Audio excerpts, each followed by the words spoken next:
আসসালামু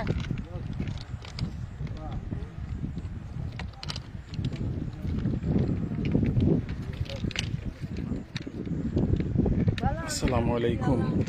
Tilagaon rail station এলাকার সালামতপুর এলাকায় রেল লাইনের পাশে একটা অজ্ঞাত যুবকর আহত দেহ ফেলাইল। আমরা রেলওয়ে থানা বা রেলওয়ে পুলিশ যারা আছে তারা দৃষ্টি আকর্ষণ করিয়ার দ্রুত যদি এখান থেকে নিয়ে হসপিটালও দেওয়া যায় তাহলে হয়তো বা এই মানুষটা বাঁচতে পারে।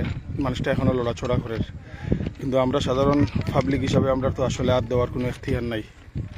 যদি রেলওয়ের কোনো কর্তৃপক্ষ এই বিষয়টা হ্যান্ডেল করে তাহলে অন্ততপক্ষে মানুষটারা বাঁচানি সম্ভব হয়ে যেত কি পারে। দ্রুত আপনারা যদি কেউ যোগাযোগ থাকে রেলওয়ে থানার লগে তাহলে একটু যোগাযোগ করবা। টিলাগাঁও লাইনের সাফিয়ালা যে আছে এ দেখা খরচা করিয়া কইছে কেউ সই না। টিলাগাঁও সাফিয়ালা লাইনের সাফিয়ালা যে আছে এ তো যোগাযোগ করে যদি জিনিসটা আরো সহজ হয়। কামাল ভাইয়া কইছেন তাহলে আমরা বইয়া নাই সাফিয়ালা কয় না শুই না। সাফিয়ালা কইছে সহজ হইতো না। হে যেখান কইছে কিন্তু আইনের কথা কইছে, কিন্তু আইনের বাইরে কোনো কিছু করতে পারতো না। আইনে দৃষ্টি আকর্ষণ করা যায় আর যে দ্রুতভাবে যদি আইনে পদক্ষেপ নিয়ে তারে একটু হসপিটাল আওলা করা যায় তাহলে মানুষটা হয়তো প্রাণটা ফিরিয়া পাইতে পারে।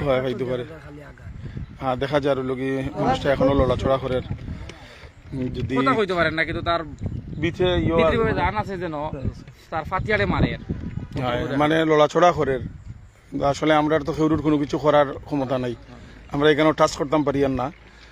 যদি রেলওয়ে থানা বা রেলের কোনো ব্যক্তি কর্মকর্তা হল যারা যদি আপনারা দেখিয়া থাকেন তাহলে দ্রুত এই মানুষটারে হসপিটালাইজ করলে হয়তো বা এই মানুষটা বাঁচি যেত কি পারে।